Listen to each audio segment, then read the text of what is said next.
Hi, my name is Michele Sherman. I'm a marriage and family therapist. I've been practicing in the field for 13 years. I think that clients like me because they feel that I'm a real person. I'm not trying to act like the expert. I'm just really trying to understand them, get their points, really hear them, have them tell me their points of view without judgment or criticism. I think that the biggest issue psychologically facing today's family is depression. We are so stressed out. We don't have enough time as parents. We don't have enough time in general to do the things that we really want to do because we're trying to pay the bills. We're so stressed out with the economy, with healthcare, with what's going on in society that kids are starting to feel hopeless. They're not graduating high school, they're not getting jobs, and it's really sad. So it's hard for me to sit there as a therapist and hear about all these young people's stress and not validate it. It's true, it's out there. That's why coming together as a family and working together on being healthier in our interactions, being kinder, being more respectful, encouraging, makes kids feel like they can work through conflicts versus feeling disempowered, hopeless, and turning to self-destructive patterns and behaviors.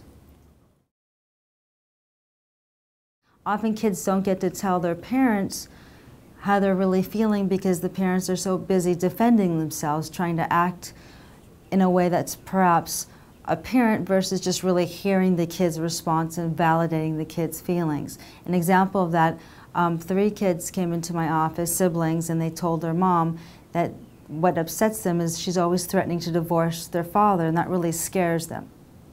And she had to really hear it without getting defensive. And she said, you know what, you're right. It's not okay for me to say that. I'm sorry, and that's why I'm seeing Michele, because I'm stressed out, I'm feeling unhappy, and I need support, and that's why we're coming here also as a family.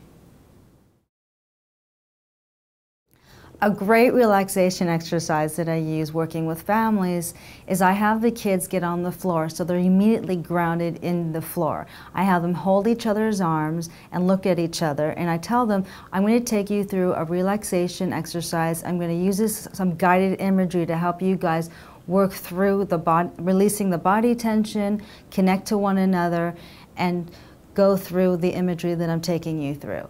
Oftentimes they'll start laughing because they think it's funny and they've never been on the floor looking at each other's eyes and breathing. But it's actually really good and really healthy because they're actually being able to feel some better feelings about one another and interact in a more positive way. 9 out of 10 adolescents that I see still want family time. They miss their parents. They want their parents in their lives. And because everyone is so stressed out, there seems to be very limited time for that quality interaction and that quality time. In-home therapy is invaluable in that you get to see how a person lives, what community they grow up in, what furniture they have, what furniture they don't have. It just tells you a lot about who they are and what's important to them and what they value. You get to see firsthand what is happening in the house and how you can make small changes that shift the dynamic. I have over 20 years of recovery from a horrific eating disorder. It absolutely destroyed my life. I couldn't study, I couldn't do well in school, I didn't have a lot of friends, I was very depressed, and I was very obsessed about being in the addiction, so I can really understand and empathize with anybody who's having an addiction. I already understand the obsessive compulsive component. I already understand how they are so far from who they are, so when their parents come in and tell me, I don't even recognize my kid anymore, I said, of course you don't, because they're psychologically somewhere else. And they need help, and you came to the right place. So that feels good, because the parents feel like there's hope, and that sometimes I will disclose that I've gotten over an addiction, and that it is so possible to beat your addiction and learn about yourself and your pain and find meaning and purpose in your life. So you almost feel grateful for the experience.